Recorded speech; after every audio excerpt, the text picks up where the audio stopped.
आप सभी का उमायरा एस्ट्रोलॉजी में स्वागत है। हम रोज़ एक नए विषय में आपको जानकारी देते हैं।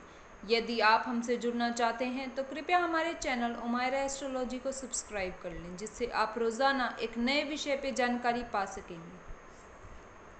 आज हम बात करेंगे कर्म और उसके फल के बारे में। मैं आज आपको एक कहानी सुनाऊंगी जिसके ज़रिए आपके मन में कर्म के लिए जो भी प्रश्न हैं उन सब का आपको उत्तर मिल जाएगा। तो आइए शुरू करते हैं। एक बार एक आदमी अपने जीवन की रोज़ रोज़ की परेशानियों से घबरा गया। ऐसे में उसने एक संत की शरण में जाने का निर्णय किया। उस आदमी ने लोगों से संत की बहुत ख्याति सुन रखी थी। कई दिन रात चलता हुआ वह आदमी उस संत के आश्रम में जा पहुंचा। संत उस समय सत्संग कर रहे थे। वह संत को आदर पूर्वक नमस्कार करके उनके चरणों के पास बैठ गया और बोला, महात्म, मैंने बचपन से लेकर अब तक कभी कोई बुरा काम नहीं किया, लेकिन मेरा भाग्य मेरा साथ नहीं दे रहा है। मेरे साथ सब कुछ बहुत बुरा चल रहा है। पहले मैंने खेती की तो अच्छी फसल नहीं मिली। फिर मैंने राजा की चाकरी की, लेकिन राजा ने मेरे गुणों को न पहचान कर मुझे कोई विशेष फल नहीं दिया। मेरा भाग्य इतना बुरा क्यों है? संत ने कहा, अगर तुम परिपूर्ण होते तो तुम्हें अपने कर्मों के फल की कोई चिंता नहीं होती। तुम्हें अपने कर्म फल की चिंता इसीलिए होती है क्योंकि तुम कुछ उम्मीद लगाते हो। जब वह तुम्हें नहीं मिलता तो अपने भाग्य को कोसने लगते हो।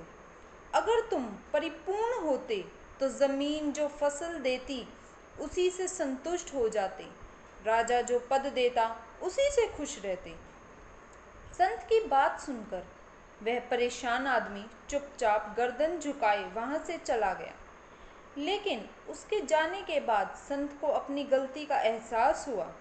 वे उदास हो गए। कई बार उनके शिक्षकों ने कारण जानने की कोशिश की। तब संत ने कहा, जब वह आदमी आया था तब मुक्त पंछी था। मैंने उसकी मदद करने की बजाय उसे अधिक परेशानी में डाल दिया। पहले वह अपने भाग्य को कोसकर अपना दुख निकाल सकता था, लेकिन अब वह हर असफलता के लिए अपने आप को दोषी और कमतर समझेगा। वह यह नहीं समझ पाएगा कि सभी कर्म और उसके फल हमारे हाथों में नहीं, भगवान के अधीन होते हैं। तो प्रिय मित्रों, आप सभी को समझ में आ गया होगा कि हमारे द्वारा किए गए कर्म और उनके फल हमारे अधीन नहीं, परमात्मा एवं भगवान के अधीन है। वो जैसे कर्म हमसे करवाते हैं, हम कठपुतली की तरह वैसे ही कर्म करते हैं। वो जैसा हमारे मन को परिवर्तित करते हैं, हम वैसा ही सोचते हैं। तो आप सभी को पता चल गया होगा कि आपके साथ जो हो रहा है वो आपके प्लान के हिसाब से नहीं, भगवान के प्लान के हिसाब से हो रहा है।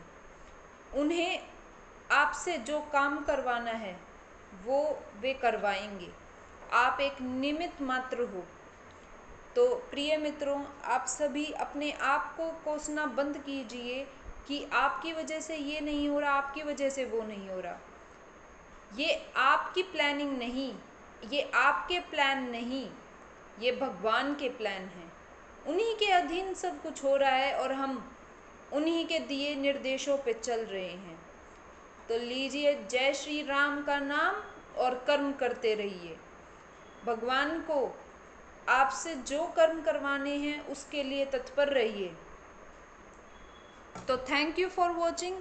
आपको अगर वीडियो अच्छी लगी हो तो इसे लाइक, शेयर और सब्सक्राइब करें। Thank you.